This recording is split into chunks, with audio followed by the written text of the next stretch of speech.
South India shopping mall the wedding Mantra సరికొత్త wedding collection South India shopping mall. నమస్తే, నేను Kavitha. Welcome to I dream. మనతో పాటుగా ఒక very very special and important person ఉన్నారు. కొన్నేళ్ల క్రితం ఆయన కేవలం ఒక బిజినెస్ మ్యాన్గా మాత్రమే పరిచయం.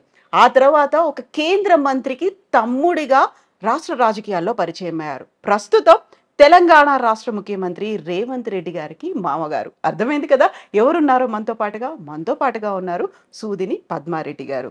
పద్మారెడ్డి గారు నమస్కారం అండి. థ్యాంక్ యూ సో మచ్ మీరు మాకు టైం ఇచ్చినందుకు. Thank you. Very first time అనుకుంటాను మీరు ఒక ఇంటర్వ్యూ ఇవ్వడం, అది మాకు ఇవ్వడం, అది నేను చేయడం అనేది. Thank you. పద్మారెడ్డి గారు పూర్తి పేరేంటి? అనంత పద్మనాభరెడ్డి. షార్ట్ కట్లు ఎందుకు పెట్టుకున్నారు? రికార్డులో అలా వచ్చింది. ఓకే. ఇప్పుడు టీచర్ రాసేటప్పుడు స్కూల్ అడ్మిషన్ అప్పుడు పద్మారెడ్డి అని వాళ్ళు సూదిని పద్మారెడ్డి అని రాశారు. సూదిని అనంత పద్మనాభరెడ్డి అంటే కాస్త చాలా పొడుగా అనిపించింది. నాకైతే తెలియదు, ఇదంతా అనుకోవడమే.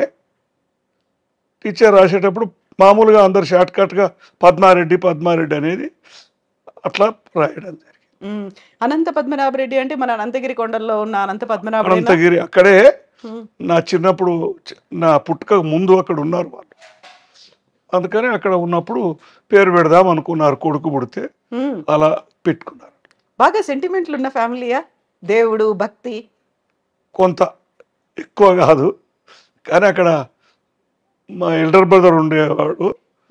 ఆ ట్రీట్మెంట్కి అక్కడ ఉండడం జరిగింది.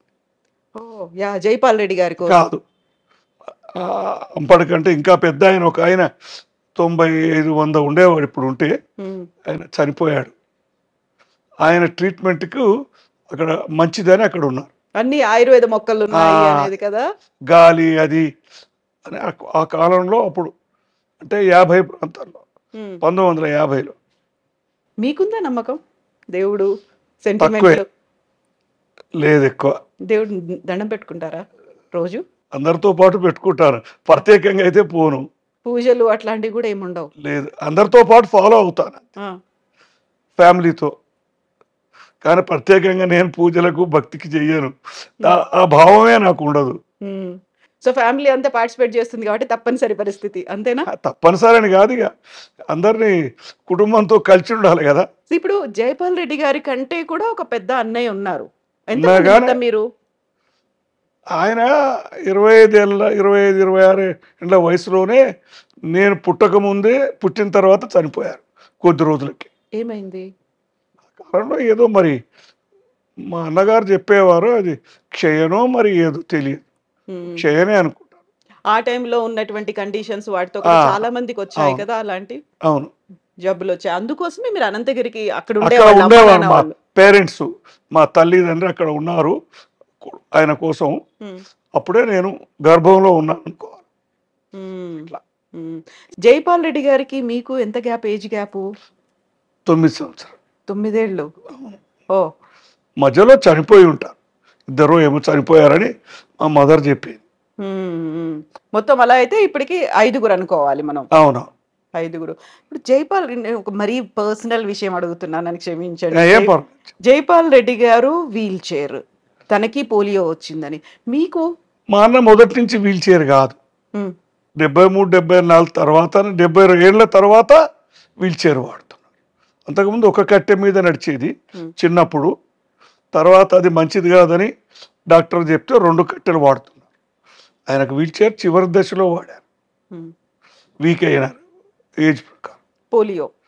పోలియో చిన్నప్పుడు ఆయనకు 42లో ఆయన జన్మించారు.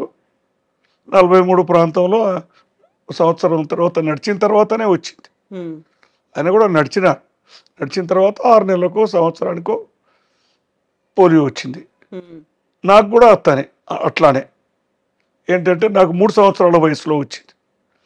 50 నేను పుట్టిన సంవత్సరం 53 అట్లా వచ్చాడు. అప్పటికి పోలియో వ్యాక్సిన్ మన దేశంలో రాలేదు, అసలు మొదలు కాలేదు ఇవ్వడం అనేది. అంతే. ఆల్మోస్ట్ 60లో 70లో అట్లా వచ్చింది కదా పోలియో వ్యాక్సిన్ అనేది. 65-70లో.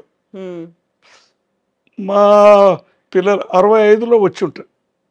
64, 65లో వచ్చి ఉంటాను. అప్పటి నుంచి ఏం చేసేవాళ్ళు? ఎలా ఉండేది మీ యాక్టివిటీ, లైఫ్ స్టైల్ అనేదంతా? ఊర్లోనే ఉండేది నేను. 10థ్కు అట్లా హైదరాబాద్కు వచ్చాను హ్మ్. 10వ తరగతికి. 9వ తరగతి అక్కడ వేరే ఊర్లో చదువుకున్నాను. 8 వరకు కూడా మా గ్రామం మాడుగుల గ్రామంలోనే చదువుకున్నాను. హ్మ్. ఆ తర్వాత జాంబాగ్‌లో ఉన్న వివేకవర్ధిని స్కూలేనా? ఉస్మాన్గంజ్, మోజాంజాయి మార్కెట్ మధ్యలో. ఓకే. సరిగ్గా పేరు గుర్తు రావట్లే.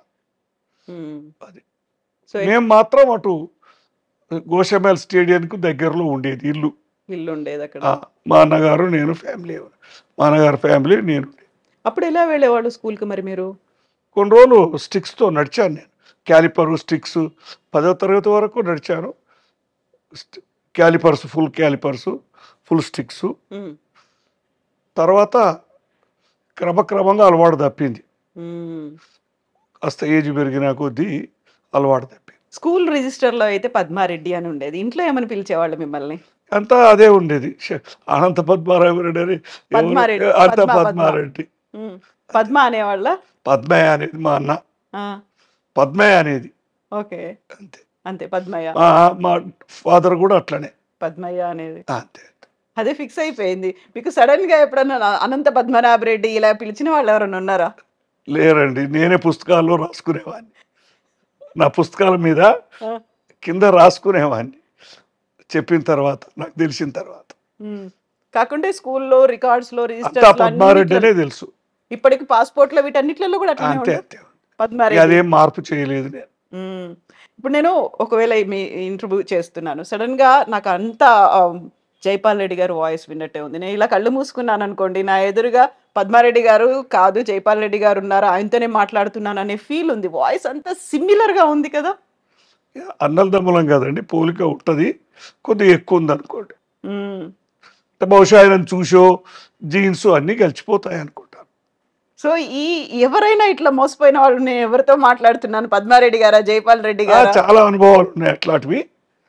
మా ఇంట్లో మా అన్నగారు బయట లేనప్పుడు నేను లోపట ఉంటే మా అన్నగారు లేరని చెప్తే వాళ్ళు నమ్మేవాళ్ళు కాదు ఓకే. జనాలు. గొడవ పెట్టు ఫోన్ చేస్తే మా వదిన గారు కూడా తమ్ముడా అన్నా అని కన్ఫ్యూజ్ అయ్యేది. ఆ! అట్లా. ఇప్పుడు జైపాల్ రెడ్డి గారి కోసం ఎవరైనా వచ్చారు. వాళ్ళు బయట వెయిట్ చేస్తున్నారు.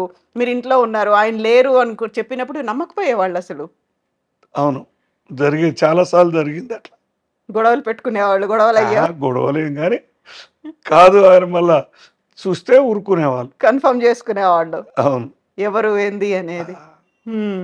మీరు రాజకీయాలు అంటే నాకు పెద్దగా ఇష్టం లేదు అని చెప్పేవాళ్ళు. కాకుంటే జైపాల్ రెడ్డి గారు మాత్రం చిన్నప్పటి నుంచి కాంగ్రెస్ అంటే ఇష్టం. అక్కడి నుంచి ఎమ్మెల్యేలు, ఎంపీ, తర్వాత కేంద్ర మంత్రులు 6 సార్లు కేంద్ర మంత్రులయ్యారు. ఎప్పుడు మీకు అనిపించలేదా అలా రాజకీయాల్లోకి వెళ్ళాలి అనేది అన్నలాగా? ఏమో మరి అంతగా ఆ కోరిక అయితే కలగలేదు అంటే రాజకీయాలకి వెళ్ళాలని. హ్మ్. కానీ కొంతకాలం రాజకీయాల్లో ఉన్నాను నేను. టీఆర్ఎస్లో ఉన్నా హ్మ్. 2001 నుంచి 8 వరకు. కేసీఆర్ వెంబడి, ఆల నరేంద్ర గారి వెంబడి ఉన్నాను నేను. హ్మ్. అంటే ఏం పదవి ఆశించి అట్లా కాదు, తెలంగాణ కావాలనే ఒక కోరిక నాలో బలంగా ఏర్పడింది. అప్పుడు కేసీఆర్ ద్వారా వస్తుంది, ప్రొఫెసర్ జయశంకర్ వాళ్ళందరినీ కూడా చూసి కొంత స్ఫూర్తి పొంది ఆ పార్టీలో కొంతకాలం ఉన్నాను. హ్మ్. తర్వాత నేను అనుకుంటాను కొన్ని ఆర్థిక ఇబ్బందులు కూడా వచ్చినాయి నాకు అప్పుడు. హ్మ్. ప్లస్ కొన్ని వ్యక్తిగత కారణాల వల్ల దాంట్లో నుంచి కూడా తప్పుకున్నాను. హ్మ్. So, very initial days party పెట్టిన కొత్తలో మీరున్నారు. టీఆర్ఎస్ ఉన్నారు. పార్టీతో ఉన్నారు. నరేంద్ర సెకండ్ ఫేజ్లో లేను. ఓకే. సో, అప్పుడు నరేంద్ర గారు ఉన్నారు. మీరు ఉన్నారు. అసలు నరేంద్ర, నేను రాజకీయాల్లో అంటూ రాలేదు. నరేంద్ర గారు తెలంగాణ సాధనా సమితి అని పెట్టారు. అవును. దాంట్లో రాజకీయాలు కాదు కదా ఫోరం అని దాంట్లో చేరాను. కొద్ది కాలానికి అది పోయి దాంట్లో కలిసిపోయింది. టీఆర్ఎస్‌లో. అట్లా దాంట్లో నేను చేరాల్సి వచ్చింది. హ్మ్. అదే టైంలో తల్లి తెలంగాణ అని విజయశాంతి గారు కూడా అందులోనే కలిపేశారు గదా! తర్వాత అది అప్పుడు కాదు, అప్పుడు గాదు. తర్వాత తర్వాత. హ్మ్. ఎట్లా ఉండేది అప్పుడు మీరు? తెలంగాణ మనకు ప్రత్యేక రాష్ట్రం గావాలి, ఒక ఉద్యమించాలి, అందరూ కోరుకుంటున్నారు. నిధులు, నియామకాలు అనేటువంటి ఒక పోరాటం అవన్నీ కనిపించేది. ఆ రోజుల్లో ఉన్నటువంటి ఆ వాతావరణం ఎట్లా అనిపించేది మీకు? మేము ఉన్న తాడ మాకు చాలా ఉత్సాహంగా ఉండేది. మనం దాన్ని సాధించుకోవాలా, దానికి ఏం మార్గాలు వెతకాలా. ఈ కాంగ్రెస్ ఎప్పుడు కూడా దాన్ని ఇస్తామంటారు ఇవ్వరు అనే ధోరణి ఉండేది. ఎట్లా తెచ్చుకోవాలా, సాధించుకోవాలనేది ఒక ఎప్పుడు చర్చలు నడిచేది. అప్పుడు మీరు వచ్చినటువంటి ప్రాంతం మహబూబ్ నగర్ కూడా ఆ వెనుకబడిన ప్రాంతంగానే ఉండేది. వలసలు అనేవి ఎక్కువ అక్కడి నుంచే కనిపించేది. మా జిల్లా చాలా వెనుకబడ్డది, పెద్ద జిల్లా కూడా. ఇటు నల్గొండ జిల్లా నుంచి అటు కర్నూలు వరకు, ఇటు కర్ణాటక బార్డర్ కదా. విచిత్రంగా కాంగ్రెస్ పార్టీ ఎప్పుడు ఇస్తా అంటుంది, ఇవ్వట్లేదు అనేటువంటి ఒక ఉద్యమము, నిరసన, ఒక పోరాటము ఇవన్నీ ఉండేది. ఒక రకంగా అసంతృప్తి ఉండేది. ఎంత విచిత్రమైన పరిస్థితి అంటే అన్నగారు జైపాల్ రెడ్డి గారు అప్పటికే కాంగ్రెస్ పార్టీలో ఉన్నారు, ఎమ్మెల్యేలు ఎంపీలు అయ్యారు, కేంద్ర మంత్రి పదవిలో ఉన్నారు. అయినప్పటికీ కూడా కాంగ్రెస్ ఇవ్వలేదు అనే అసంతృప్తి మీకుండేదా? తప్పకుండా ఉండేది. ఏమనేవాళ్ళు మీరు ఈ మాట చెప్పినప్పుడు? మా అన్నగారితో వాదించేది కూడా, మీరు సరిగా కృషి చేయట్లేదేమో అని. పోరాటం చేయట్లేదు, కృషి అంటే ఒత్తిడి పెట్టట్లేదు అనా? అధిష్టానం మీద చేయాల్సినంత ఒత్తిడి లేదు అంటే ఆయన రాజకీయంగా దానికి ఇవ్వడానికి కాంగ్రెస్ పార్టీకి ఉన్న ఇబ్బందులు అది చెప్పేవారు. కాంగ్రెస్ పార్టీకి పూర్తి మెజారిటీ లేదు పార్లమెంట్లో. అవును, ఓన్లీ 220 మొదట్లో అవి కూడా లేవు, తర్వాత కదా 2009 తర్వాత. 2004లో అయితే ఇంకా తక్కువ ఉన్నాయి. అన్ని పార్టీలు ఒప్పుకోవాలా, దేశంలో అన్ని పార్టీలను చేయాలా, ఆ విధంగా మద్దతు కూడా కట్టుకోవాలి. కేసీఆర్ ఆ విషయంలో బాగానే ప్రయత్నం చేశారు.